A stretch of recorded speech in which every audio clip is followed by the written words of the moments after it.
Hi, this is Chris from Tailgate Plus, and today we have a 2009 Holden Colorado LX dual cab ute, stock reference number 5599.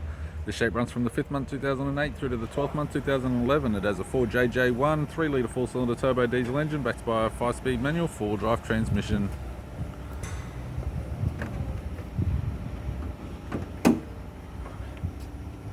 .4JJ1 3 litre 4-cylinder turbo diesel engine. We have the bonnet, which appears to have no damage, radiator grille, right hand fog light, left hand fog light, left headlight, left guard appears to have no damage, left power door mirror, left front door has 3 small dents, left rear door has 3 small dents, alloy sports bar with all bolts and brackets, left hand tail light, tailgate has 2 small dents, Trailboss tow bar with all bolts, brackets and loom, right hand tail light, right rear door has 4 small dents, and a right power door mirror. We have the driver's side door trim, power window master switch.